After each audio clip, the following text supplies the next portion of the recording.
Une rencontre avait lieu à la librairie Ombre Blanche, mardi 25 novembre 2025, avec Romain Ménini, maître de conférences en langue et littérature française à l'université Gustave Eiffel. Il y présentait son ouvrage coécrit avec Luigi Alberto Sanchi et intitulé L'Antiquité selon Guillaume Budet à l'école d'un humaniste érudit et publié aux éditions Les Belles Lettres. L'échange était mené par le libraire Samuel Péricot.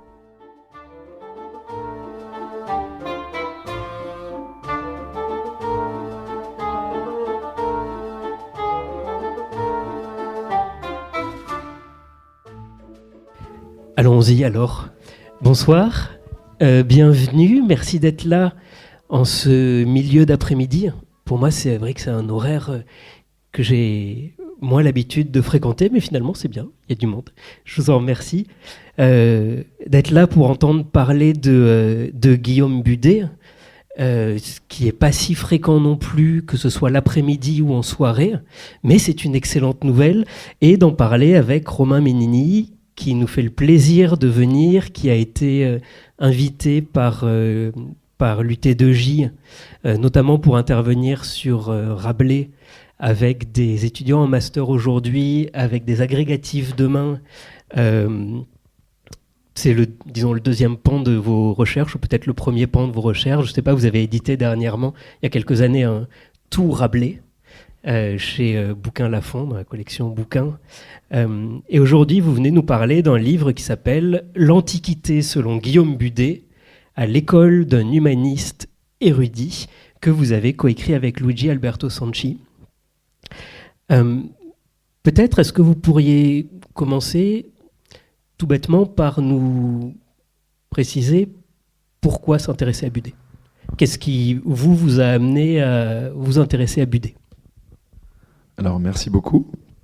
Alors, je vais commencer par vous demander de pardonner ma voix et vous raconter que dans ma vie, j'ai perdu 2 fois ma voix. Les 2 fois, c'était à Toulouse, à l'invitation d'Olivier Guerrier, que je remercie et qui est là. Et après avoir parlé de Rabelais, donc c'est certainement ce que Rabelais appelle avoir le Pantagruel. Et vous savez que les affaires de gorge sont très importantes chez Rabelais, donc voilà, je le vois comme un signe. Par ailleurs, je ne suis que la moins bonne moitié de l'auteur de ce livre, puisque mon ami Luigi Sanchi, et ça va être un début d'élément de réponse à votre question, n'est pas là, mais vous salue. C'est lui le grand spécialiste de Budet, et ça dit déjà quelque chose. Le spécialiste du plus grand humaniste français du règne de François Ier n'est pas français. Et ça dit déjà quelque chose sur la façon dont la France a traité jusqu'à maintenant Guillaume Budet. Donc pourquoi ce livre ? Pour remettre au premier plan un très grand écrivain, un très grand homme de lettres, qui était certainement l'idole des jeunes sous François Ier. Pour enfoncer des portes ouvertes et aller dans l'anachronisme grossier, je dirais que c'est, sous François Ier, c'est l'équivalent de Malraux et Sartre réunis pour notre XXe siècle. Malheureusement, on l'a oublié. On l'a oublié parce qu'il a écrit l'essentiel de son œuvre en latin, et que donc, on a oublié que lorsque Rabelais, en mars 1521, écrit à Budet, du fin fond de son Poitou, du couvent Saint-Martin des franciscains de Fontenay-le-Comte, Rabelais n'est personne, absolument personne, personne ne le connaît. En revanche, il s'adresse à celui que tous les jeunes humanistes veulent imiter, Guillaume Budet, l'auteur des Annotations au Pandecte, 1508, l'auteur du traité sur l'as et ses fractions, traité sur l'économie antique de manière générale, 1515, qui accompagne la montée sur le trône de François Ier, et 1529, les commentaires de la langue grecque, véritable somme sur toute la prose grecque antique. Et voilà pourquoi nous avons voulu faire le livre sur Budet, pour dire que Budet n'était pas seulement, il l'est évidemment, à l'initiative de la création du Collège des lecteurs royaux, qui a donné notre Collège royal, 1530. Donc il y a encore au Collège de France aujourd'hui la date de 1530, c'est Budet. Mais malheureusement, il n'y a plus de chaire de grec au Collège de France. Si le Collège de France m'entend, n'hésitez pas, je pense que Budet se retourne dans sa tombe, parce que le grec, c'est ce qui comptait vraiment pour lui. Et deuxièmement, il est connu pour la collection dite Budet, donc dite Budet par antonomase, donc les classiques grecs et latins. Et je peux expliquer pourquoi il a été choisi, mais pourquoi ce livre? Voilà, pour dire non seulement qui était Guillaume Budet, mais surtout ce qu'on trouve dans son œuvre, et ça c'est encore plus méconnu, et a fortiori ce qu'on trouve dans ce que nous estimons être le cœur de son œuvre, c'est-à-dire les 3 grands massifs philologiques, Annotation en pandecte, DAC ou As, et Commentaire de la langue grecque. Ces 3 livres qui ne sont littéralement jamais lus, pour partie parce qu'ils ne sont pas traduits. Donc Luigi termine la traduction du traité sur l'As, mais parce qu'ils sont des sommes philologiques qui n'ont pas d'équivalent à leur époque, et que, donc, comble d'infortune pour Budet, non seulement on l'a peu lu, mais en plus ce qui a été traduit, c'est pour ainsi dire le péristyle de son œuvre, c'est-à-dire les grands essais de la fin, qui ont été très bien traduits par Marie-Madeleine de la Garandrie, mais qui sont aujourd'hui épuisés. Donc si les belles lettres m'entendent, je le redis, il faut rééditer les traductions de Marie-Madeleine de la Garandrie. Voilà, c'est une réponse un peu longue, mais je peux la compléter, parce que je suis un peu bavard. Pourquoi, en 1917, Croiset, Ernoult, les grands antiquisants en contexte de guerre choisissent la figure tutélaire de Guillaume Budet pour l'association Guillaume Budet et ce que nous appellerons par la suite la collection des universités de France? Pourquoi on les appelle Budet? Eh bien parce qu'il s'agissait de créer une collection qui rende impossible que les Français lisent uniquement les classiques dans la collection Teubner, qui était allemande. Donc c'est un geste patriotique. Or, quel patriote avons-nous dans l'histoire de nos philologues en France? Le plus grand patriote, celui qui a dit « il faut que la culture française soit une nouvelle Grèce, il faut que la culture française soit à la hauteur de la culture italienne, il faut que non seulement on lise Erasme, mais Budet, il faut que la France soit une grande patrie de culture », eh bien, c'était Guillaume Budet. Et Ernoult, Croiset le savait en 1917. Malheureusement, nous l'avons un peu oublié, et j'espère que ce livre va réparer cette offense faite au grand homme. C'est un livre, alors, je sais pas, il y a un peu une histoire de l'invitation de Romain Ménini à la librairie. Comme je le disais tout à l'heure, au moment de la parution du livre, je commençais à le lire par une espèce de sombre intérêt de libraire pour tout l'humanisme de cette époque. Enfin, je suis très profane là-dedans, mais je ne sais pas pourquoi. C'est quelque chose qui m'attire. Et je trouvais que c'était un livre d'une érudition très joyeuse. Vraiment du plaisir d'apprendre, de donner des informations, de partir dans des digressions, de chercher ce qui avait l'air d'être le style de Budet ou sa manière de penser. On parlera un petit peu de ça un peu plus loin. Et donc j'ai demandé à ce qu'on l'invite. Alors il y a eu un petit peu de doute de mais qui s'intéresse à ça? Et qu'est-ce qu'on va pouvoir faire d'une rencontre sur Budet? Donc je suis très heureux que la rencontre puisse avoir lieu. Et voilà, c'est un livre qui me tient assez à cœur, peut-être pour aborder. Je vais lire un petit bout de Budet, certains des extraits que vous citez dans le livre, où il évoque les humanistes. Ils sont presque des Hercules, princes très illustres et très puissants, ou du moins des Héraclides, ceux qui de nos jours se nourrissent de cette philosophie que les anciens Grecs ont appelée érudition encyclopédique, laquelle embrasse non seulement un très vaste cercle, une sorte de ronde et de cœur des disciplines, mais aussi la sinuosité des chemins qui sont rudes et pénibles à surmonter. Et il y a quelque chose de ça à l'abord, non seulement de ce livre, mais aussi, je suppose, de l'œuvre de Budet elle-même, qui n'a pas l'air très simple. Ça ne va pas forcément être simple, mais il faut se lancer joyeusement et gaiement, parce qu'on va y apprendre plein de choses. Sur ce, alors c'est un peu éloigné de la question que je voulais vous poser, mais peut-être pour repréciser un petit peu, quel était le rôle d'abord politique de Budet. On passera ensuite à l'aspect plutôt intellectuel, mais il a quand même eu un rôle politique qui est, je pense, complètement oublié, qui avait l'air d'être d'une grande importance. Oui, alors, Budet connaît une sorte de traversée du désert sous Louis XII, et au moment où François Ier monte sur le trône en 1515, donc il hâte la préparation de son traité sur l'As, et ensuite il ne va cesser d'avancer et de conduire des menées auprès de ce jeune roi qui semble lui faire confiance, dont il a l'oreille Et donc Budé va être l'équivalent de maire de Paris, l'équivalent. Il va être ensuite maître de la librairie royale. Alors on ne sait pas très bien ce que ça veut dire, maître de la librairie royale. Ça ne veut pas dire qu'il était à Fontainebleau, ça ne veut pas dire qu'il était conservateur de bibliothèque, mais c'est un poste lié à la culture de manière générale et très honorifique. Et donc il était à la cour et il s'en plaint, il ne cesse de s'en plaindre. Il dit ça me prend mon temps. Parce que Budé c'est un homme qui travaille. Bon, il faut comprendre que voilà, dans la vie de Budé il y a le travail, la philologie. Il parle jamais de sa femme, il parle de sa maîtresse philologie. Bon.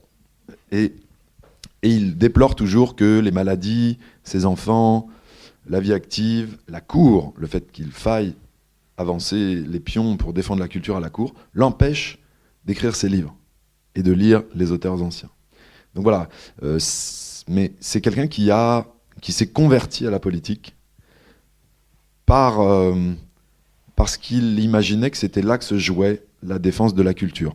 C'est un des grands défenseurs de ce qu'on appellerait aujourd'hui le financement de la culture. Et pas de n'importe quelle culture, parce qu'il dit au roi souvent il faut arrêter de dépenser de l'argent pour l'architecture, pour les œuvres d'art, pour les tableaux, parce que ça, François Ier dépense sans compter. Il dit il faut financer la philologie, c'est-à-dire les gens qui travaillent sur l'Antiquité grecque, qui publient des livres. Donc c'est l'équivalent, comme je disais tout à l'heure, un peu par manière de blague, c'est un peu le CNRS plutôt que la Fondation Louis Vuitton. Vous voyez, ça fait un deuxième anachronisme grossier, mais c'est ça, c'est l'idée qu'il faut que l'État, ou l'équivalent de l'État, c'est-à-dire le roi à l'époque, finance ce qu'on appellerait aujourd'hui la recherche. Et ça, c'est très actuel, à mon avis, très très actuel. Par ailleurs, Budé est un auteur difficile, oui. Il en était très fier de son style difficile, réservé à ceux qui pourraient le lire, plein de mots rares, de tours complexes, du grec partout. Et avec Erasme, dans les années 1510, il a eu un échange très serré sur la question du style. Erasme lui disait, voilà, il lui disait cette phrase qui est très belle, « Tu ne sais pas ôter la main du tableau ». C'est-à-dire que tu en fais trop, toujours.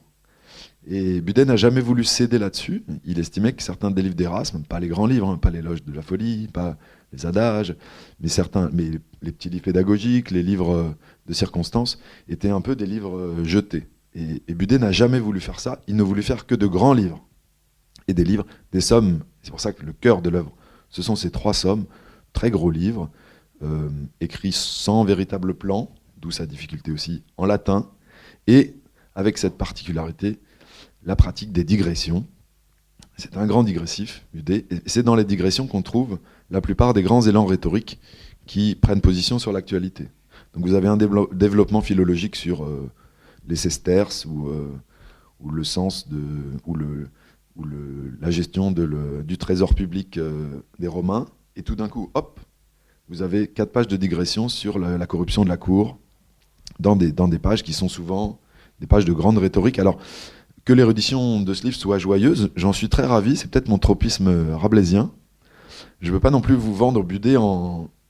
C'est pas Jole rigolo, hein, Budé. Et on le voit d'ailleurs dans le magnifique portrait de Clouet, qui est à New York aujourd'hui. Le portrait est absolument superbe, vraiment une merveille, et je le commente, on le voit, il écrit. On arrive même à lire quels sont les mots grecs qu'il écrit, c'est certainement l'anthologie de Stobé. Et donc, voilà. Et donc, il vous regarde, on a l'impression, alors, à une première vue, on a l'impression qu'on le gêne, qu'on le dérange. Et donc, il y a cette anecdote de Budé, on ne sait pas si elle est apocryphe, à son mariage, qui aurait accordé à sa femme 3 heures. Ensuite, il retourne à l'étude. Voilà, c'est ça Budé. Donc, je suis content d'avoir donné une image plus joyeuse, parce que, évidemment, ce sont des héros, ces gens-là. C'est-à-dire qu'il y a un élan du premier humanisme français, qui est un élan de l'humanisme triomphant, qui redécouvre des pans entiers de la culture, notamment le grec. Budé est tellement avide, par exemple, d'avoir la première édition, donc l'édition Princeps de Plutarque, des Moralia de Plutarque, qui se fait envoyer de Venise. Le livre, non pas, il n'attend pas qu'il soit terminé, il se le fait envoyer par cahier. Donc c'est-à-dire que par forme, les formes sont imprimées, les feuilles sont imprimées, et dès qu'un cahier est constitué, il dit, mais je ne peux pas attendre que le livre entier soit imprimé. Donc c'est ça la joie de Budé. La joie, c'est cette redécouverte du premier helléniste de France, redécouverte du grec qui, évidemment, en 1515 et a fortiori en 1508 dans les annotations au Pandecte, est un terrain quasiment inconnu. C'est-à-dire que les Français qui, sous Louis XII, sont des hellénistes de valeur, il y en a extrêmement peu. Et donc Budé va faire école notamment chez Rabelais, qui arrive à la génération, disons, suivante. Et Rabelais dans le Poitou, alors qu'on leur confisque avec Pierre Lamy et lui-même leurs livres grecs, parce qu'ils sentent l'hérésie, le grec c'est la langue de l'hérésie, il a cette figure, cette étoile, qui est Budé, qui non seulement arrive à faire restituer les livres, mais en plus leur dit continuez. Et dans les commentaires de la langue grecque, son grand livre sur le grec en 1529, il y a une préface en grec ancien qui s'adresse au roi, il y a une postface aux hellénistes. Et c'est une manière de dire, voilà, j'ai fait tout ce que j'ai pu, mais maintenant c'est à vous. Et j'inaugure ce qu'on a appelé une nouvelle école de l'érudition à la française. Est-ce que vous pourriez nous préciser un petit peu ce que ça implique d'étudier le grec à cette période de réforme religieuse, en même temps de Sorbonne encore toute puissante? C'est pas un hobby qu'il avait Budé.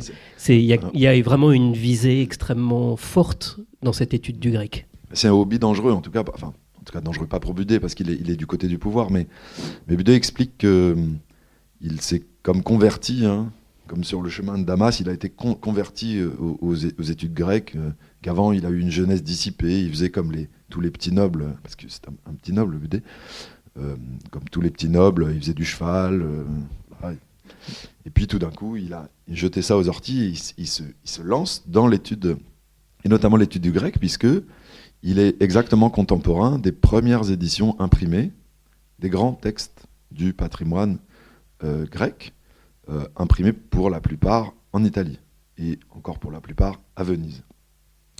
Et donc le problème, c'est que le grec, à cette époque-là, au moment où Luther publie ses 95 thèses, le grec est susceptible, pour la Sorbonne, quand on dit la Sorbonne, c'est la faculté de théologie, pour le pouvoir en place ecclésiastique, faire du grec, c'est vouloir étudier la langue du Nouveau Testament. Et c'est pour cela qu'Erasme étudie le grec, pour donner son édition du Novum Instrumentum, et proposer aux savants de lire les évangiles, entre autres, dans leur langue originale. Donc ça, évidemment, c'est faire concurrence à ce qu'on appelle nous aujourd'hui la Vulgate, mais qui est donc la Vetus Latina, c'est-à-dire l'édifice sur lequel se sont construits des siècles de domination ecclésiastique médiévale. Budé va presque plus loin qu'Erasme, puisqu'il dit la Vulgate n'est pas de Saint Jérôme. Ça c'est plus qu'hérétique. Et il dit, et la preuve est philologique, il dit, je connais Saint Jérôme, j'ai lu la correspondance de Saint Jérôme n'écrit pas comme ça. Et donc il excuse un certain nombre de problèmes de traduction de la Vulgate en dédouanant Saint Jérôme. Donc faire du grec, c'est risquer, sous François Ier, d'être en butte à un pouvoir ecclésiastique qui s'est fondé sur le pouvoir du latin. Et disons que jusqu'en octobre 1534, ça peut encore tenir. Le problème, c'est qu'avec l'affaire des placards, 17-18 octobre 1534, la politique de François Ier prend un tournant très radical et ne va plus tolérer cette zone grise qui permettait aux évangéliques, protégés par Marguerite de Navarre, sa propre sœur, d'exister dans le royaume de France. Et c'est pour cela que Budé écrit son dernier livre original, Le passage de l'hellénisme au christianisme, parce qu'il sent la nécessité de dire pourquoi il continue de lire les auteurs païens, en particulier grecs, et non pas seulement le Nouveau Testament et les pères de l'Église. Et il doit jouer serré, parce que à ce moment-là, le roi a tendance à prêter plus l'oreille à la faculté de théologie et à tous ceux qui vont dire que faire du grec, c'est être luthérien ou être hérétique, ce qui n'est évidemment pas le cas de Budé. Alors, la religion de Budé, c'est un autre problème, parce que au moment où Budé meurt, on a son testament qui demande qu'il n'y ait pas de cloche à son testament. Bon, c'est quand même un... Et quelques années après sa mort, sa femme et une partie de sa famille part à Genève. Donc, il aura même un fils qui sera secrétaire de Calvin. Donc il est très clair que la position religieuse de Budé, elle est considérée par les calvinistes comme une position de nicodémite, c'est-à-dire que c'est quelqu'un qui aurait caché le fait qu'il était réformé de cœur. Je pense que c'est pour partie vrai, mais il était tellement proche du pouvoir royal qu'il n'a jamais souhaité le schisme. C'était un homme de paix, il voulait surtout travailler et lire ses textes. Et alors, ce qui est frappant, c'est que quand on regarde... Donc Budé a toujours repris... C'est un maniaque, hein, d'une certaine façon. Il a toujours cherché jusqu'à sa mort, jusqu'à ses derniers jours, à augmenter ses livres. Et on a ses livres annotés, ses propres livres. C'est-à-dire qu'il annotait ses propres livres pour en donner des versions augmentées, ajustées, étoffées. Et la majorité de ce qu'il lit à partir des années 1530, donc dans la dernière décennie de sa vie, ce sont des pères de l'Église, en réalité. Donc il cherchait, c'était certainement un homme de foi, mais il cherchait, comme les évangéliques de son temps, à retrouver une forme de pureté dans le christianisme, pureté qui pouvait lui être donnée, notamment par les pères de l'Église, donc les pères cappadociens, les pères de l'Église du IVe siècle après Jésus-Christ, Grégoire de Nazianze, Grégoire de Nice, etc. Et donc on voit très clairement que ces lectures vont vers la question religieuse au moment même où la France se tend autour de l'affaire des placards. C'est vrai que ces temps-ci, on a tendance à imaginer l'Antiquité comme étant le VIe siècle avant grec. L'Antiquité de Budé, celui vers les textes desquels il va, c'est plutôt l'Antiquité du IVe siècle et de la patristique, ou en tout cas il accède à Platon ou Aristote beaucoup par ces textes-là. Alors, l'Antiquité de Budé, alors c'est aussi une des thèses qu'on défend dans le livre, c'est que notre Antiquité, celle du thème grec et du thème latin, je ne sais pas si vous faites encore du thème grec et du thème latin, moi j'en ai fait, je suis très content de plus en faire, c'est une Antiquité réduite par le préjugé classique qui part de notre idée notre idée grand siècle, filtrée par l'histoire de l'art, disons de tradition Winckelmann, et par la philologie allemande qui revient par chez nous avec la Troisième République. Donc en gros, ce qu'on vous a fait étudier en grec et en latin, ce sont les orateurs d'Attique, les tragiques, bon, Homère évidemment quand même, un peu Platon mais pas trop la langue poétique, et du côté du latin, Virgile, César, Cicéron, etc. Bon. Évidemment, Budé connaît tout ça, il connaît très bien. En revanche, l'Antiquité de la Renaissance, et particulièrement l'Antiquité de Budé, c'est tout le patrimoine qui va d'Homère jusqu'à Isidore de Séville, ou même jusqu'au lexique de grec byzantin, la Souda, l'Etymologicum Magnum. Donc il ne fait aucune différence. Donc l'Antiquité, c'est une Antiquité ouverte. C'est celle d'une Antiquité complexe. Cette Antiquité complexe, c'est celle de quelqu'un qui a une formation juridique. Et donc pour quelqu'un qui a une formation juridique et qui a fait du droit romain, le digeste, la période de Justinien, c'est le moment où l'Empire romain est le plus vaste et le plus complexe, et c'est ça qui l'intéresse. Ça n'est pas du tout le mythe classique un peu réducteur qui va imaginer les beaux corps, les temples tout blancs. Ça n'est pas ça l'Antiquité de Budé. L'Antiquité de Budé, c'est une Antiquité qui ne veut rien laisser, et qui lie aussi bien Thucydide que Suétone, aussi bien Platon que le pseudo-Denis l'Aréopagite, et ce que préfère Budé en réalité, en tout cas c'est là qu'il trouve le plus de matière, ce sont surtout les sommes impériales, qu'elles soient grecques ou latines. C'est comme ça que lisait la Renaissance, c'est-à-dire que qu'est-ce qu'il lit surtout ? Le digeste, évidemment, parce que dans le digeste, on a déjà une latinité de qualité, et puis en plus on a toute la société romaine au moment où elle est à son apogée de complexité. Il lit Pline, évidemment, il lit Vitruve, et il lit les sommes impériales grecques, c'est-à-dire ce qu'on ne lit plus aujourd'hui ou plus guère, hélas, Plutarque, encore un tout petit peu, notamment les Moralia, Galien, évidemment, Athénée, qu'on ne l'est plus guère, Lucien, toutes ces sommes des auteurs impériaux qui lui servent de prisme pour lire ce que nous on appelle l'Antiquité classique, c'est-à-dire l'Athènes 5e, 4e siècle et la Rome de la fin de la République et du début de l'Empire. Donc ce qui est intéressant pour nous, c'est qu'elle est assez fraîche, cette Antiquité.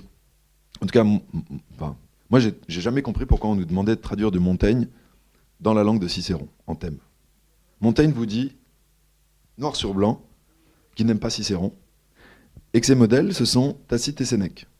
Si on voulait faire du bon thème, c'est ce qu'auraient fait les hommes de la Renaissance, ils auraient traduit Montaigne avec des effets de style qui sont ceux de Tacite ou de Sénèque. Un style coupé, etc. Bon, évidemment, on n'y avait pas droit, parce qu'il fallait faire du César. Alors vous me direz, il faut bien noter sur quelque chose avec un barème, une grille. Mais je pense que, voilà, Budet peut nous servir à sortir, à rouvrir et à voir tout ce que l'Antiquité a de pluriel, a de multipolaire, c'est-à-dire qu'il lit aussi bien Lucien, qui est un rhéteur de Syrie, que Augustin, voilà, qui est un maghrébin,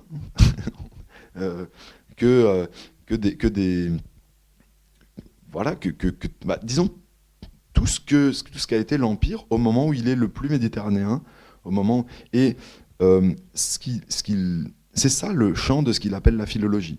La philologie, elle s'exerce sur une antiquité qui est un patrimoine linguistique, qui n'a pas de frontières, et qui, et pour lui, est encore vivant, très vivant. Et ce qu'il appelle, j'aurais dû dire, le mot qu'il invente, en tout cas l'encyclopédie.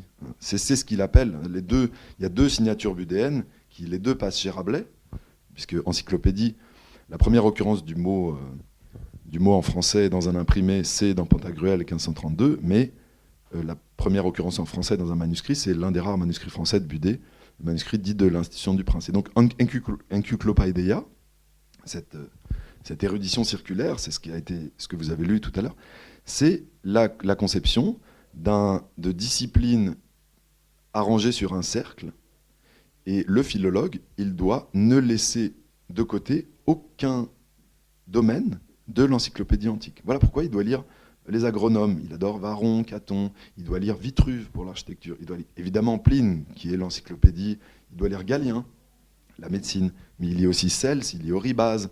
Donc c'est une très grande idée de l'Antiquité. C'est une idée d'une Antiquité qu'on appellerait, nous, mondialisée et encyclopédique.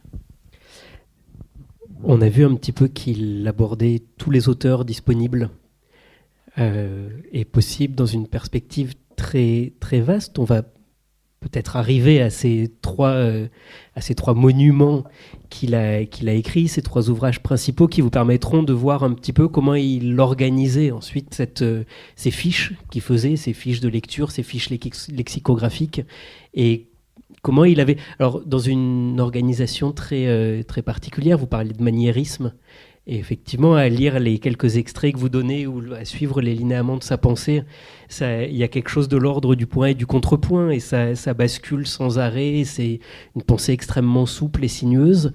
Mais dans ces trois livres-là, qu'on peut peut-être prendre les uns après les autres dans l'ordre d'écriture, comment est-ce qu'il expose tout ça? Comment est-ce qu'il leur donne forme? Alors, le premier livre, 1508, Les Annotations en Pandecte. Donc, Pandecte, c'est le nom grec du digeste. C'est une suite de commentaires aux 24 premiers livres du digeste, donc ce qu'on appelle le digeste vieux. Et c'est une suite de fiches lexicographiques un peu débridées. C'est-à-dire qu'en gros, il prend la loi qui parle des athlètes, et il va vous faire 4 pages sur les athlètes, les danseurs, les joueurs de balle, voilà, tout ça dans l'Antiquité. Et donc vous avez une fiche, et donc l'Antiquité renaît par la fiche lexicographique. Donc les annotations en Pandecte, c'est assez contraint. On est encore proche de ce que faisaient les humanistes italiens sous la forme du commentaire, ce qu'on appelait, c'est un mot qui a beaucoup de sens à la Renaissance, mais commentarii, c'est-à-dire un discours second qui peut prendre toutes sortes de formes. Mais là, c'est un discours second qui prend une forme lexicographique. Donc c'est une sorte de dictionnaire culturel en désordre, en gros. Avec le DAC, c'est assez différent. En 1515, donc ce livre sur l'As, c'est un livre qui s'appelle L'As et ses fractions, qui part des monnaies romaines et de problèmes de texte qu'on trouve dans Pline.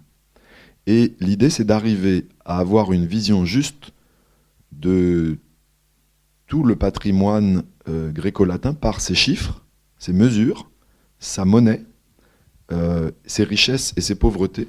Et l'idée, c'est d'arriver à avoir des échelles de grandeur pour mesurer, par exemple, le prix des perles de Cléopâtre, pour mesurer le prix du trésor romain. Alors, donc là, contrairement aux annotations en Pendex, c'est un livre qui doit se lire en continu. Donc avec Luigi, on a fait l'hypothèse que c'était la première monographie érudite de l'Europe. Et c'est vrai que ça ne ressemble pas au livre de commentari des Italiens. C'est un livre qu'on doit lire en continu, et le seul fil, c'est le fil de la pensée philologique de l'auteur. Donc c'est un mi-chemin entre l'essai et la thèse. Ce qu'on appelle l'essai, évidemment, n'existe pas encore. Mais c'est ça, avec des digressions, avec des passages très lisibles de philologie sèche, où il corrige tel texte, il dit le texte a été mal transmis dans telle ligne de Pline, on a mal lu les chiffres.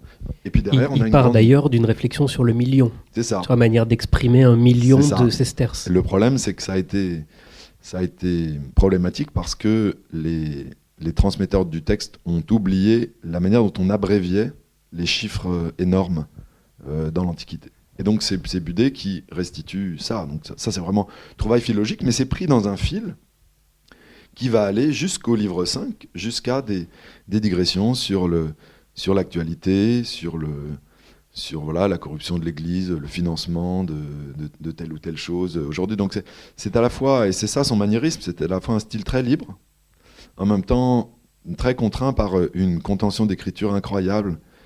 Budé est un styliste, et c'est un styliste redoutable, c'est-à-dire qu'il ne lâche aucune ligne. Il est vraiment... il chasse... Quand on le voit d'ailleurs, quand il revient sur son propre texte, il ajoute des doublets, il modifie des connecteurs. Donc il est très... Ça n'est pas du tout un philologue sec, comme aujourd'hui. Aujourd'hui on dit le philologue n'a pas de style. Bon, Budé c'est l'inverse. C'est un philologue qui veut avoir du style. Et il est certainement... Alors, Marc Fumaroli disait, c'est le Michel-Ange de la prose néo-latine. Bon, alors c'est du Marc Fumaroli. Je trouve que c'est assez juste. C'est-à-dire que mais c'est du Michel-Ange. Voilà. Donc il faut imaginer un livre de philologie écrit dans des passages qui veulent être des grands passages de littérature flamboyante. Et donc le dernier, ce sont les commentaires de la langue grecque. Et donc les commentaires de la langue grecque, c'est encore une suite de fiches sur des mots grecs, rangés plus ou moins par famille. Donc là encore, on a du mal à imaginer comment on peut utiliser un dictionnaire qui ne soit pas un dictionnaire rangé par ordre alphabétique. Mais c'est plus qu'un dictionnaire. C'est à la fois un dictionnaire et une sorte de grammaire, et une suite d'expressions idiomatiques comme le Messner pour le latin, vous voyez. Et ces commentaires de la langue grecque, ils sont encadrés par 2 lettres grecques, et ils ont donné, par exemple, une forme qui a été imitée par Dolay, qui écrit des commentaires de la langue latine selon le même procédé. Alors, c'est des livres, ce livre, les commentaires de la langue grecque, qui a été étudié par Luigi de fond en comble. Ce livre a été un peu envoyé aux oubliettes par les premiers très grands dictionnaires du grec dans l'histoire, et notamment le thésaurus de la langue grecque d'Henri II Étienne, qui vient à la génération d'après. Mais Henri Étienne lui-même et son père Robert avaient bénéficié des fiches lexicographiques que Budé leur avait laissées. Donc en fait, toute l'histoire de la grande lexicographie française, à la fois latine et grecque, elle a une patte budéenne. Parce qu'il y a toute l'œuvre de Budé, mais il y a aussi tout ce qu'il a laissé. Et ce qu'il a laissé, ce sont quelques carnets qui sont encore en main privée à Genève. Mais ces carnets n'épuisent pas la totalité des carnets qui étaient ceux de Budé, qu'il avait remplis inlassablement de fiches lexicographiques. Ce style qui, on le comprend, lui est particulier, ça lui venait d'où ? Est-ce qu'il avait un modèle ? Manifestement, ce n'était pas Cicéron sur lequel il a tendance à cogner assez régulièrement, à utiliser, puis à cogner aussi régulièrement, et puis à recogner incidemment. Est-ce qu'il a dit, voilà, c'est ça qui m'attire? Est-ce qu'il l'a précisé? Alors, dans son temps, il appartient à un temps qui se déchire sur la question de la meilleure latinité. Qu'est-ce que ça veut dire, les élégances de la langue latine? Et alors, à son époque, Erasme publie le Ciceronianus, qui opte pour une pratique éclectique de la langue latine. L'idée, c'est qu'il faut prendre à tous les modèles les plus belles fleurs. Et il s'oppose à ceux qu'il estime être, Erasme, les cicéroniens radicaux, qui pensent qu'il ne faut imiter que Cicéron. Bon. Budet était résolument du côté d'Erasme, c'est-à-dire qu'il était pour un éclectisme, et on le voit avec ses lectures. Il aime des choses qui sont vraiment non classiques. Marcianus Capella, et puis des écrivains qui n'ont pas une latinité. En revanche, dans les annotations en Pandecte, l'écrivain qu'il cite le plus souvent et qu'il connaît sur le bout des doigts, c'est Cicéron. Donc ça ne veut pas dire qu'il ne lit pas Cicéron, puisque Cicéron, il le lit pour les réalia. Cicéron, c'est une mine pour un juriste, par exemple. Cicéron, c'est une mine. Le corpus de Cicéron est tellement énorme qu'on ne peut pas en faire l'économie. En revanche, il dit que d'un point de vue du style, il va essayer de créer son propre style en prenant des tours à divers auteurs. Il est fasciné, par exemple, par la langue grecque de Denis l'Aréopagite, ou celui qu'on appelle désormais le pseudo-Denis l'Aréopagite, qui invente une langue complètement débridée, une langue de philosophie chrétienne platonicienne, qui est truffée de néologismes. Et donc, Budet semble penser que c'est une des formes du sublime. Et donc, quand il écrit, il va souvent chercher ses composés complexes sur le grec. Il va souvent chercher des tours qui sont un peu acrobatiques, ou qu'il va prendre chez des prosateurs qui sont moins disons, linéaires, ou qui ont un style moins blanc que César. Donc c'est vraiment tout un artiste. Voilà pourquoi on l'a qualifié de maniériste. Il est non seulement baroque par rapport à une certaine idée du classicisme qui avait cours dans la première Renaissance italienne. Hein. La génération de Bruni, il cherchait vraiment ces élégances, disons, une forme de pureté. Chez Budet, il n'y a pas de pureté du latin. Il dit que le latin qu'il aime, c'est le latin qui transpire le grec. Donc il a un rêve de cette langue chatoyante, artiste, qui n'a pas de modèle unique à son époque. Voilà pourquoi il est si difficile. Tout ça pour faire donc un grand texte de philologie juridique, du droit, un grand texte de philologie économique et un grand texte de philologie grecque et de lexicographie, qui sont quand même à l'heure actuelle pas des domaines dans lesquels on imagine pouvoir avoir cette langue chatoyante, sinueuse et en s'appuyant sur les mêmes auteurs que les autres. Alors, il a laissé ce qu'on appelait à l'époque une manière française de penser, un humanisme à la française. Est-ce que c'est ce style qui est resté, ou est-ce que ce sont plutôt les sujets ou les objets d'études d'économie, de droit, Alors les deux, je pense que ce que vous appelez manière française, c'est ce qu'on appelle, à tort ou à raison, mos gallicus dans la pratique du droit, qui s'oppose à ce qu'on appelle mos italicus, donc la manière ou la méthode italienne, qui était celle des commentateurs et des post-glossateurs du digeste et du corpus de droit romain à l'époque dans les universités italiennes. Et ce que fait Budet, et ce que va faire Alcia, ce que fait Zasius, ce que va faire Cujas, c'est d'appliquer une méthode historique, qui consiste à dire qu'il faut lire le digeste avec les outils linguistiques, lexicaux, historiques, qui permettent de les comprendre dans leur temps. Par ailleurs, la question Budet a été à la fois un modèle pour son contenu du DAC. On voit par exemple paraître des abrégés de ses réflexions sur les poids et mesures. Mais il a été aussi un grand modèle de style, et notamment pour sa correspondance. C'est une partie de l'œuvre que je n'ai pas mentionnée. Mais sa correspondance, c'est une des parties de l'œuvre les plus fascinantes, et pour partie, elle n'est pas encore traduite en français. Donc on a certaines parties, la correspondance avec Erasme, la correspondance avec Vives, et un certain nombre... mais tout n'est pas traduit. Et il a écrit notamment plusieurs lettres en grec. Et ça a servi de modèle pour ceux qui, jusqu'à la fin, jusqu'au XVIIe siècle, s'essayaient à écrire en grec. Donc il a été modèle pour ses recherches, disons, fondamentales, antiquaires. Alors vous avez dit, il lisait les mêmes auteurs que les autres. Ouais, il est quand même particulièrement à la page. Quand l'édition Princeps d'Athénée paraît en 1514, il est tellement avide de la lire que Athénée, c'est absolument illisible. Hein. Ce sont des citations, c'est un recueil de citations de réalia antiques, de citations. La plupart des auteurs qui y sont cités sont perdus. Et donc on n'a que des citations de dramaturges, de poètes. Eh ben, Budet lit ça en continu et il intègre des citations et des morceaux d'Athénée dans la première édition de son DAC. Donc il est quand même assez maniaque. Il veut montrer que dès que la Princeps apparut, dès la première édition, il est capable de... Donc il est particulièrement à la page pour son Dandoc. Donc il lit aussi plus que les autres. Mais oui, son style a servi aussi de modèle, et notamment en France. Je pense qu'il a orienté à la fois l'écriture et la recherche philologique pendant au moins un siècle. Vous parlez de ces lectures et de ces lectures affûtées des dernières nouveautés, comme je pense vous le faites aussi maintenant. Mais c'était quand même à une époque très particulière. Vous avez établi à la fin du livre un inventaire de sa bibliothèque. Alors la bibliothèque réelle et la bibliothèque virtuelle. Est-ce que vous pourriez nous préciser pourquoi l'avoir fait et ce que ça a pu vous apporter ou apporter comme surprise ou comme enseignement par rapport à son travail ? Oui, ça je pense que c'est la meilleure partie du livre. Si vous n'avez qu'une partie à lire, je pense que c'est l'annexe.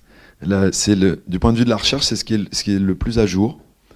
Alors d'une part par goût personnel, parce que Luigi et moi aimons beaucoup les livres annotés. Et donc on a fait la chasse aux livres annotés par Budet, et on a augmenté la liste de ce qu'on connaissait, parfois pour les avoir cherchés, parfois par hasard, c'est-à-dire que j'aime aller dans les fonds anciens et faire sortir les premiers livres grecs imprimés. Et une fois, à Oxford, j'ai eu le bonheur de tomber sur un livre annoté par Budet. Alors Budet n'utilise pas d'ex-libris, ce n'est pas sa signature, mais il a tout un système de signes et une écriture très reconnaissable. Et donc, alors, à quoi ça sert du point de vue de la recherche ? C'est très précieux d'avoir... parce qu'on peut voir comment, en comparant avec ses carnets, ses manuscrits, ses imprimés, on peut entrer dans son atelier. On peut arriver à voir comment il ponctionne certaines citations, certains extraits qui marquent dans la marge avec un système de signes, qui passent par son carnet de lieux communs ou de citations, et après comment il les réutilise dans ses œuvres. Donc, comme je le disais tout à l'heure au séminaire d'Olivier, c'est très précieux pour une époque pour laquelle nous n'avons pas de manuscrits d'auteur. On a des manuscrits de lettres de Budet, mais on n'a pas de manuscrits de ces grands livres, parce qu'on ne gardait pas les manuscrits. Garder les manuscrits et en faire don à la bibliothèque, c'est très récent, puis maintenant les écrivains peuvent arriver à faire de l'argent avec ça, donc ils l'utilisent, mais à la Renaissance, on ne garde pas les manuscrits d'auteur. Donc on ne peut pas faire ce qu'on appelle aujourd'hui la génétique textuelle.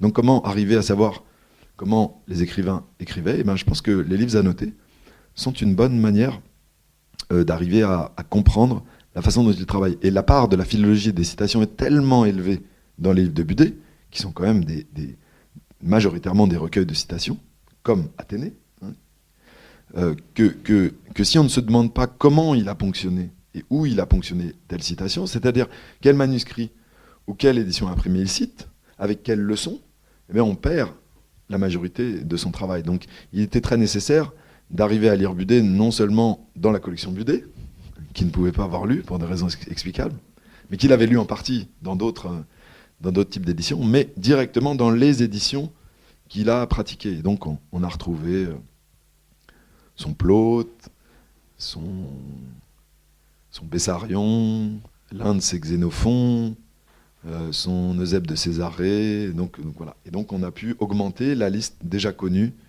des livres annotés par Budet, livres annotés qui s'augmentent par ailleurs des livres de Budet lui-même que l'auteur a annotés pour les compléter, jusqu'à donner la matière d'éditions qui seront posthumes. C'est-à-dire qu'au moment où il meurt en 1540, c'est là, après sa mort en 1540, qu'on publie la dernière édition de son DAC, celle qui va être l'édition de référence à partir de son dernier livre annoté. Livre qui est en main privée, donc je passe une annonce. Si vous savez, il est passé en vente au XXe siècle. Si vous voyez un DAC de 1532 annoté par le maître, faites-moi signe. C'est d'ailleurs j'ai trouvé ça très émouvant. Il y a quelques reproductions que je vais vous montrer ici. Ça ne sert à rien, vous êtes bien trop loin. Et c'est en noir et blanc. Mais je vous laisse les regarder dans le livre après avoir passé, alors, en tant que lecteur, 150 pages en compagnie de Budet et de ses recherches, de tomber sur la représentation de ces livres annotés de sa main avec les petites manicules qui pointent et les références qui l'en tirent. C'est une espèce de joie. Voilà, pour moi, ça a été une très grande joie. Alors, j'ose pas imaginer quand on tombe sur un de ces livres et qu'on voit pour la première fois, en tout cas pour des chercheurs qui tomber sur un Budet, ça doit quand même être quelque chose d'assez formidable, quoi. Oui, c'est très agréable. J'aurais voulu que ça arrive pour Rabelais, malheureusement, j'aurais préféré, à vrai dire, parce que les livres annotés par Rabelais, c'est plus rare. Hein.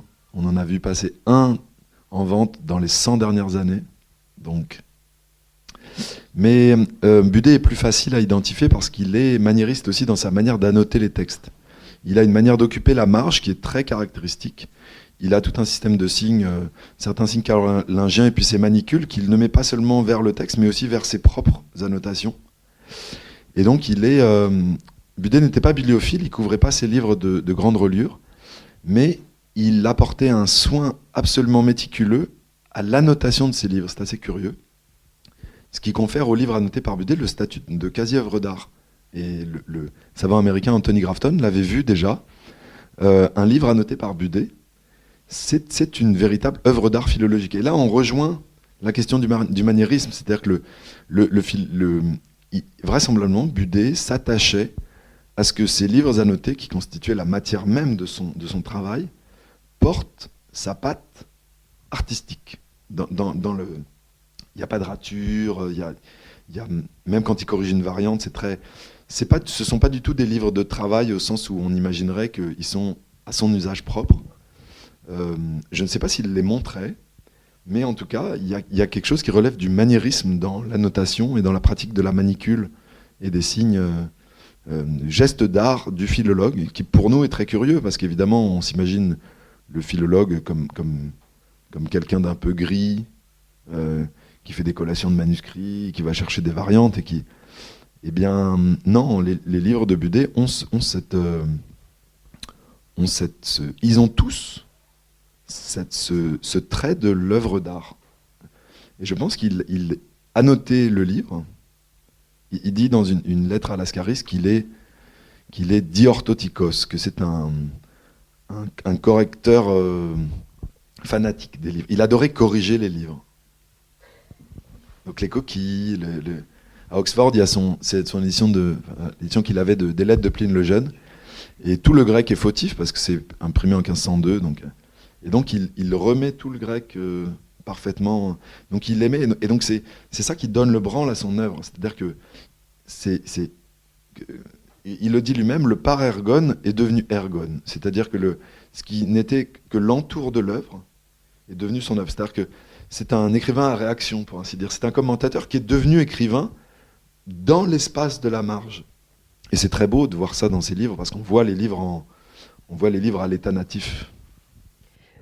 Dans l'épître à François Ier, qui fait à ses commentaires de la langue grecque, il écrit « Il y a 2 ans et un peu plus, très puissant roi, que je suis après cette œuvre de commentaires, y besoignant toujours et minutant non certes lentement par manière d'acquis. Car l'amour très véhément de la publique utilité des étudiants m'aiguillonnoie continuellement d'un côté et de l'autre m'échauffoie un certain plaisir de la peine, se sollicitant lui-même, et mate à vouloir achever l'œuvre entreprise, et qui tous les jours de plus en plus soit assistant et fiché sur la besogne. » Ce plaisir de la peine, on a l'impression qu'il y est à chaque instant chez Budet. Oui, c'est la mise en scène. Toute sa vie, il s'est mis en scène en héros des lettres. Donc, héros malade, héros... Et c'est un mot qu'il aime beaucoup, qu'il utilise beaucoup dans sa correspondance en grec, c'est philoponia. C'est ça, l'amour de la peine. Donc il faut aimer se faire du mal quand on est un philologue, c'est ça, c'est Budet. Et ça, donc c'est la traduction française de l'époque de la lettre préface à François Ier des commentaires de la langue grecque. Et c'est certainement Budet lui-même qui est normalement en grec. Le problème, c'est que François Ier lisait pas le grec. Donc, il a fallu lui faire une version française. C'est certainement Budet qui a consenti à la faire, de même qu'il avait consenti à écrire l'Institution du Prince. C'est-à-dire que quand il y était obligé, il écrivait en français. Quand il fallait parler au prince, mais sinon, c'est le latin, c'est le grec, c'est ça qui le... Et c'est ça le plaisir de la peine, c'est-à-dire que le plaisir de la peine, c'est se fader les 15 livres d'Athénée en continu. À Oxford, il y a l'exemplaire d'Athénée de Budet et l'exemplaire d'Athénée d'Erasme. Ce sont deux Aldines. Erasme, il ponctionne un ou deux adages par page, et il met, paroïmia, donc il met proverbe en marche, puis il prend pour... Budet, il lit tout en continu. C'est-à-dire qu'il annote tout et il cartographie en écrivant dans la marge ce qu'on appelle des notabilia. C'est-à-dire qu'il dit, là, il est question d'Alexandre, là, il est question, j'en sais rien, du fait de boire beaucoup, parce que Athénée, ce sont des choses de banquet, donc les amendes, et on voit que Budet, lui, lit en continu, c'est-à-dire que c'est inimaginable de lire Athénée en continu, et on voit bien la différence entre un humaniste pressé qui fait beaucoup de livres, Erasme, et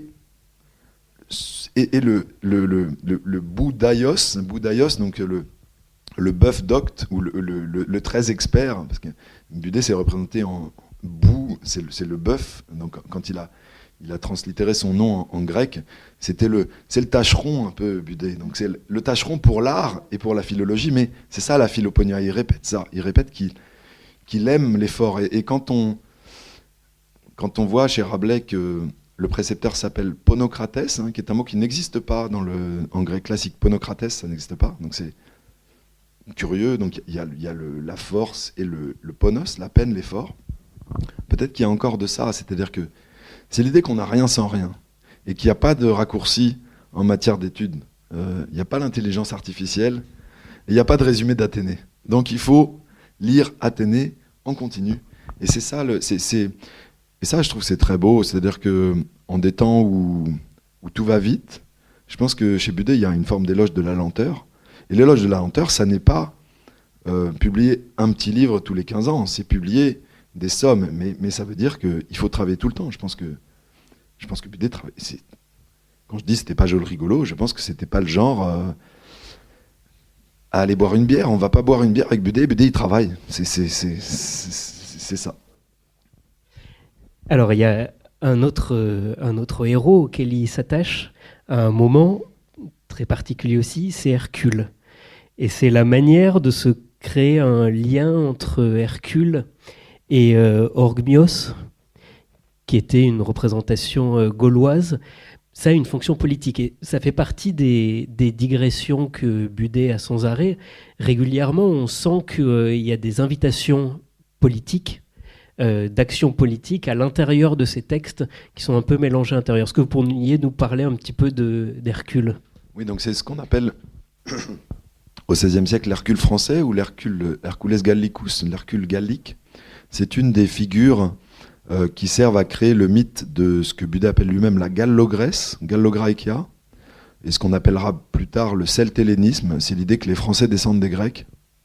Bon, c'est une légende, mais ça sert d'une part à défendre la France contre l'Italie, premièrement, et deuxièmement, avec cette espèce d'ancêtre, l'Hercule français, ça permet aussi d'avoir un grand rêve culturel. Alors, Budet n'est pas dupe.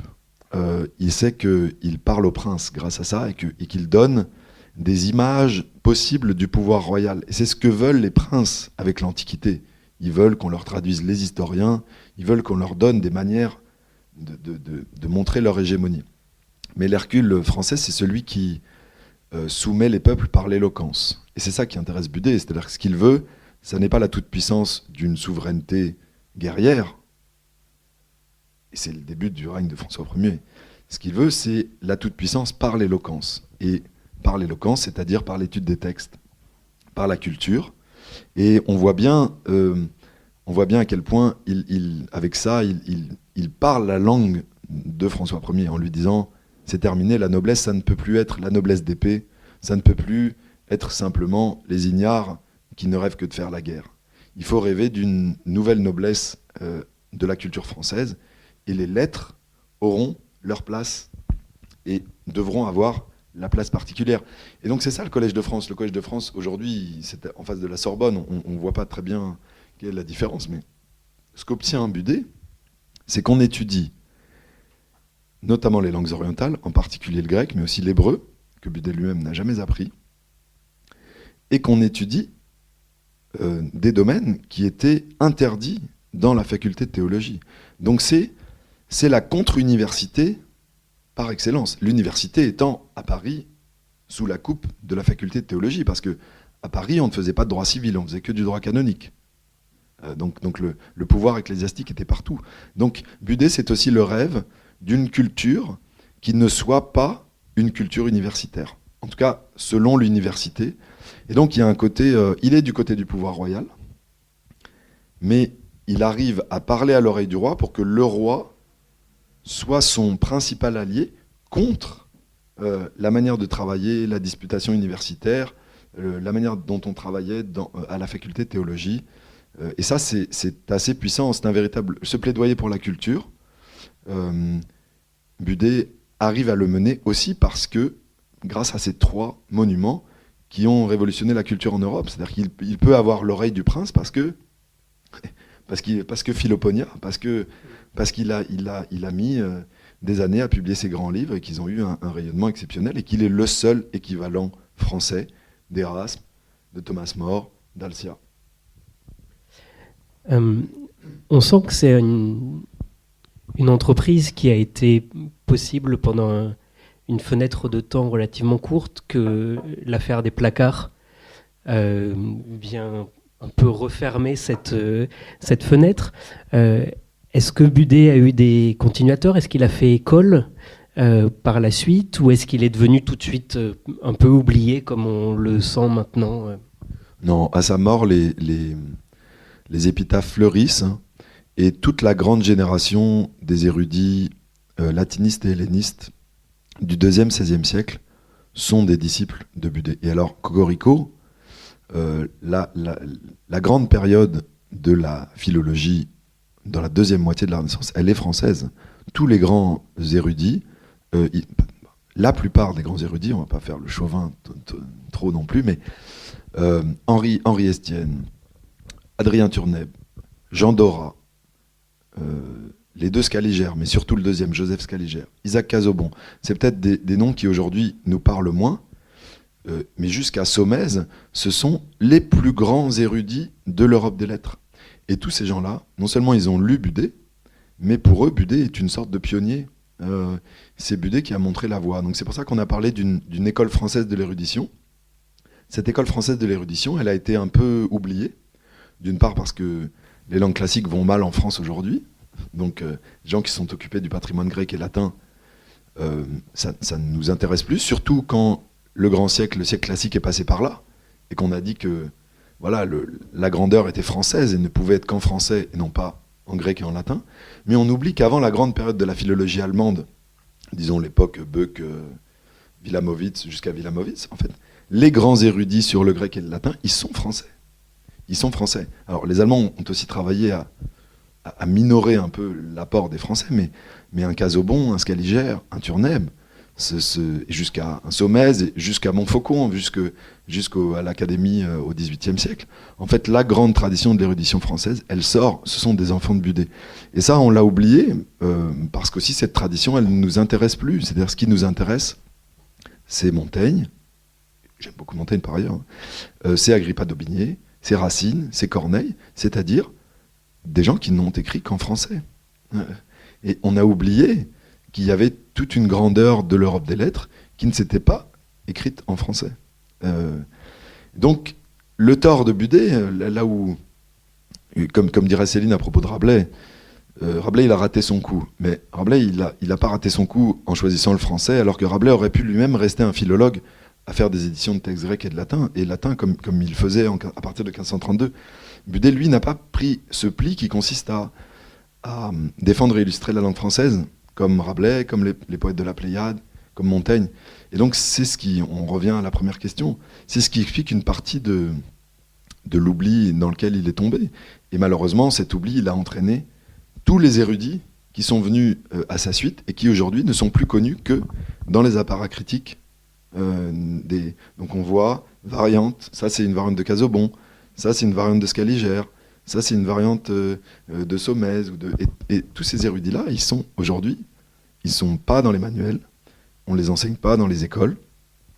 Et c'est un peu normal puisque on n'enseigne plus guère le latin et le grec. Donc d'une certaine façon, Budet serait très malheureux, mais c'est assez logique. C'est un mythe grand siècle qui consiste à penser que désormais, la culture se fera en français uniquement, jusqu'à ce moment où, pour citer encore Marc Fumaroli, au XVIIIe siècle, l'Europe parlait français.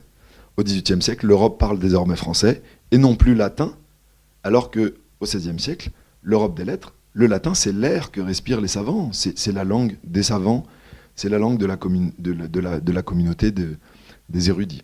Donc ça, évidemment, il faut faire l'effort de se replonger et de voir que c'est ça le terreau de Rabelais. Alors pour nous, ça nécessite une sorte de saut épistémologique, de saut chronologique, de saut historique, mais il est absolument nécessaire. Sinon, en fait, on se raconte des histoires et on ne comprend pas ce qu'est l'humanisme stricto sensu. Je vais vous laisser préparer vos questions parce que j'ai déjà beaucoup parlé, mais je suis sûr que vous en avez à poser. Peut-être une dernière, je pense qu'il y a des gens par ici qui sont assez intéressés par Rabelais ces temps-ci. Est-ce que vous pourriez préciser les rapports qu'ils ont eus, les deux? J'ai l'impression que Rabelais était un peu le premier fan de Budet. Donc Rabelais lui écrit en 1521 et c'est certainement la deuxième lettre qu'il lui écrit parce qu'il écrit dans cette lettre que la première lettre n'est pas arrivée, donc elle doit être perdue. Il le fait à l'initiative de son compagnon franciscain, le bien nommé Pierre Lamy, qui s'appelait Amicus, Petrus Amicus. Et Lamy et Budet ont eu aussi une correspondance. Donc c'est quand on est un jeune helléniste en France dans les années 1520, il faut écrire à Budet. Et le but pour Rabelais, c'est très clair, c'est d'apparaître dans les futures éditions de la correspondance de Budet, parce que Budet publie ses lettres. Et donc le rêve des petits hellénistes inconnus, c'est que ils apparaissent dans la correspondance de Budet parce que Budet leur a écrit des lettres et donc il les republiera. Donc la première apparition de Rabelais dans la République des lettres, c'est dans les œuvres de Budet. Après, je pense que l'ombre de Budet plane énormément sur toute la première partie de l'œuvre, en particulier Pantagruel Gargantua. Pantagruel, c'est un livre entièrement écrit à l'ombre de la propagande culturelle budéenne. L'encyclopédie, philologie, l'abîme de sciences, et surtout, je pourrais vous enlever. Mais bizarrement, même les spécialistes de Rabelais ont longtemps ignoré que pour une partie, la partie centrale, la fameuse lettre de Gargantua à Pantagruel, dans Pantagruel, est en réalité le décalque, à la manière de Rabelais, d'une lettre de Budet à son fils. Et ça montre à quel point Budet a été minoré. La première chose qui était évidente aux érudits en 1532, c'était qu'il y avait une sorte de playback, et qu'en fait, Gargantua était un double de Budet. Mais évidemment, Rabelais en fait tout autre chose. Mais même dans cette manière, cette lettre de Gargantua à Pantagruel, elle est très ornée, elle est écrite dans un style un peu pompeux, c'est pas du Rabelais habituel. En fait, il fait du Budet en français, et donc il s'adresse à des lecteurs capables de voir que ce qu'il fait, c'est simplement donner en français, avec des variations, la lettre que Budet a écrite en 1519 à son fils Dreux. Et donc il y avait tout un jeu qui consistait à s'adresser à de potentiels lecteurs de Budet. Alors, toute la drôlerie, évidemment, chez Rabelais, c'est qu'elle est écrite d'utopie, la lettre. Et ça aussi, c'est important, parce que l'utopie, celui qui a facilité l'arrivée de l'utopie dans la deuxième ou troisième édition de l'utopie de Thomas More, c'est Budet. Budet qui, dans l'édition française de l'utopie, donne une épître dédicatoire où il parle de l'importance du texte. Il avait vu l'importance du texte de Thomas More. Donc Budet a un rôle dans la réception française, la première réception française de l'utopie de Thomas More. Je pourrais vous donner des exemples innombrables de l'importance de par exemple pour la conception du droit, de l'importance de Budet dans Pantagruel. En tout cas, voilà, je ne sais pas s'il y a des agrégatifs dans la salle, mais peut-être qu'ils ont autre chose à faire, comme Budet, ils sont en train de travailler. Mais oui, Budet est un des modèles capitaux et qui était un peu absent, même de la critique rabelaisienne, parce que même les spécialistes de Rabelais ne lisent que rarement Budet, et notamment les parties du corpus qui ne sont pas traduites et qui étaient celles que préférait Rabelais, les annotations Pandecte et le DAC. Est-ce que vous avez des questions, des interrogations, des points à souligner ?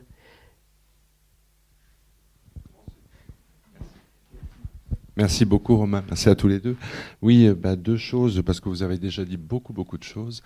Deux petites questions.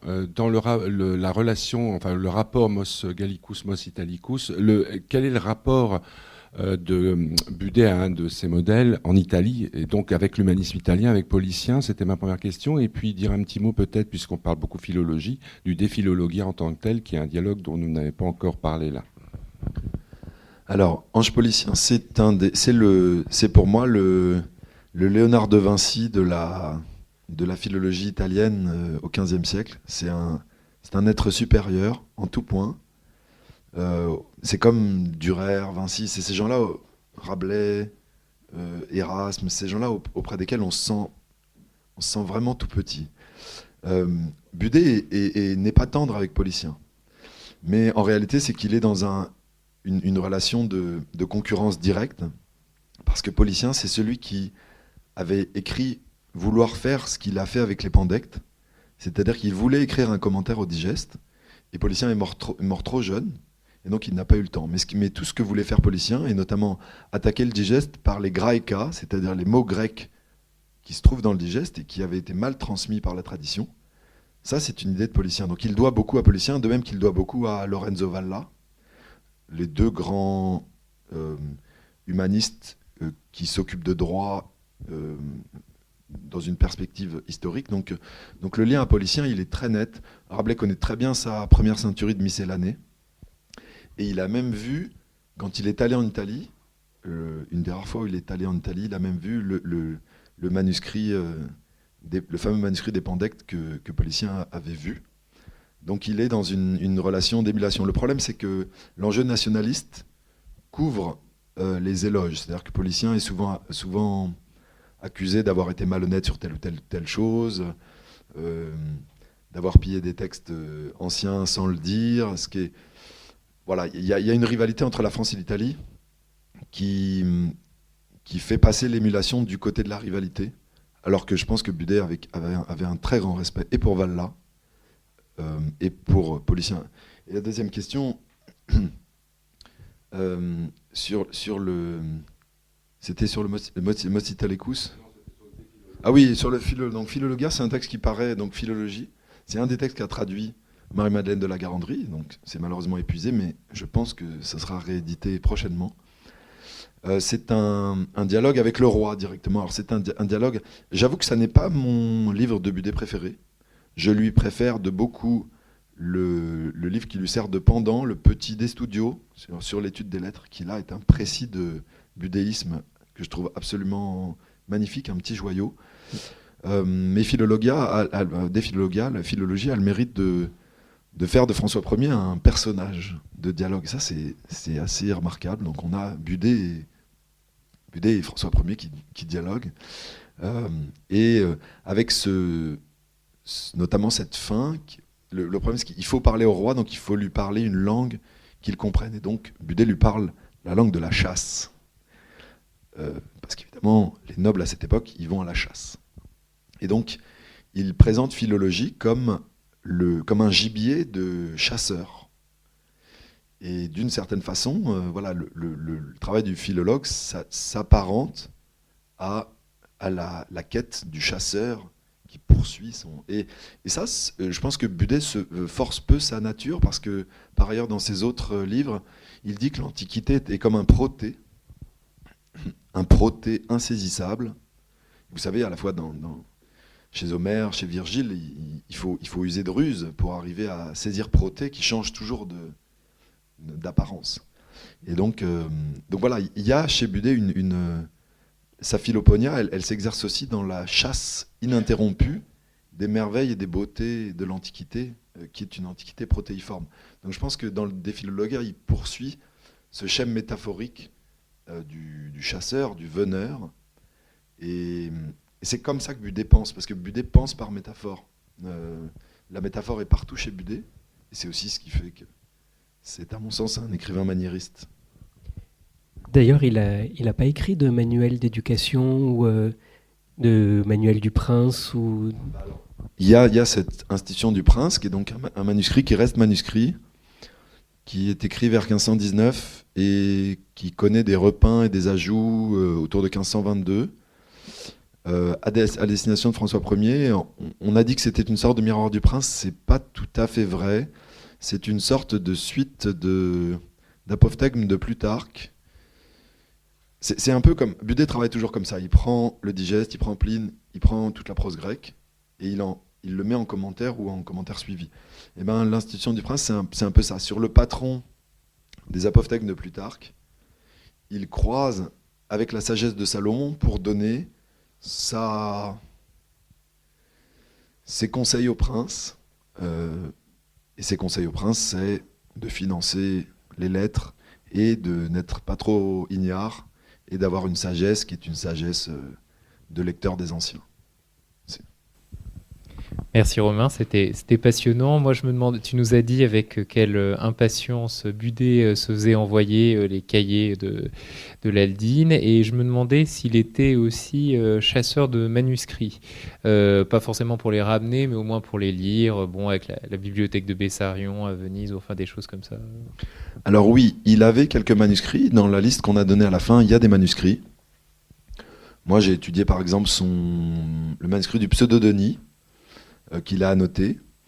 Il se faisait écrire des manuscrits par Hermonime, Georges Hermonime de Sparte, donc qui était son précepteur, dont il dit du mal en grec, mais surtout un rabatteur de manuscrits, donc il lui donnait des manuscrits. Et la plupart des manuscrits qu'il a utilisés pour apprendre le grec sont donnés par Hermonime. Mais je crois que...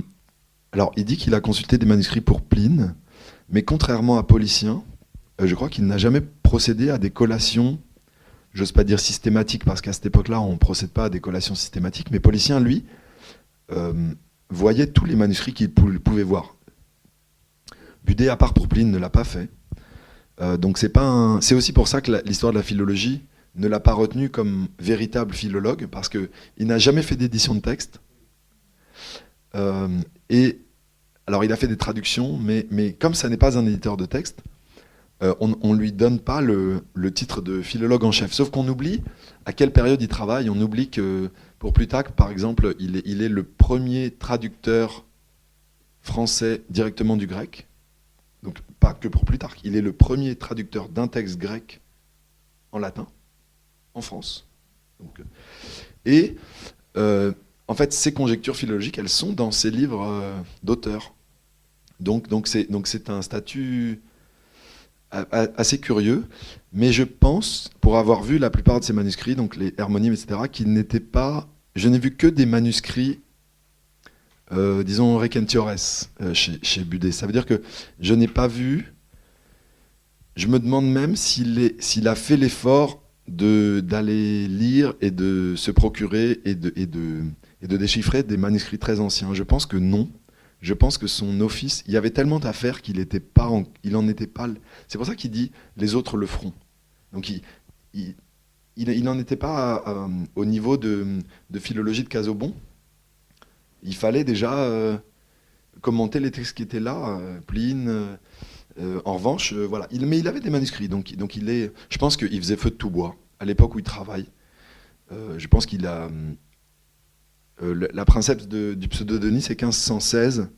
Je pense qu'il demande à voir le texte grec avant, et c'est pour ça qu'il se procure un manuscrit. Je pense que quand il peut avoir un imprimé, il n'a pas de manuscrit. Donc voilà, c'est là la différence avec évidemment les grands philologues de la génération suivante qui, eux, vont classer les manuscrits, ou même déjà Policien, qui est un des cas rarissimes de quelqu'un qui est capable, ou Henri Étienne qui est capable de voir, il voit dans la journée 2-3 manuscrits, il est capable de voir lequel se rapproche le plus de l'archétype ou... Ça, Budé ne fait pas ça, puis c'est pas son office parce qu'il n'édite pas de texte. En revanche, les éditeurs, souvent, le remercient pour ses lectionnesses, pour ses variantes. Donc il est capable de donner... Et quand on regarde ses manuscrits, il corrige les textes. D'autres interrogations? On a fait le tour de Budé. J'avais noté plein de citations et de bouts de texte à vous lire, parce que... alors c'est peut-être parce que ce sont des extraits relativement courts, une dizaine, vingtaine de lignes, mais ça donne vraiment envie d'y aller, d'aller lire Budé, de retrouver ces phrases qui commencent et on ne sait pas bien où ça va terminer, qui repassent par des trucs qui étaient là dans la ligne d'avant, mais avec le nom latin et pas le nom grec, et toutes ces espèces de circonvolutions. J'ai pas pris le temps de les lire, parce que voilà, c'est pas à moi de parler. Parce que j'ai été trop bavard. Exactement. Non, mais voilà, c'est un livre qui donne envie d'aller lire d'autres livres. C'est peut-être le principe de la philologie, finalement. Et je vous invite à le faire, du coup, s'il n'y a pas de questions en plus. Merci beaucoup, Romain. Merci beaucoup. Merci. Vous avez pu écouter une rencontre avec Romain Ménini, co-auteur avec Luigi Alberto Sanchi de l'ouvrage L'Antiquité selon Guillaume Budé à l'école d'un humaniste érudit, paru aux éditions Les Belles Lettres. Romain Ménini a aussi dirigé l'ouvrage Tout Rabelais, paru récemment dans une nouvelle édition chez Bouquin, enregistré à la librairie Ombre Blanche mardi 25 novembre 2025 et réalisé et mis en onde par Radio avec Radio Plus et Radio Terre.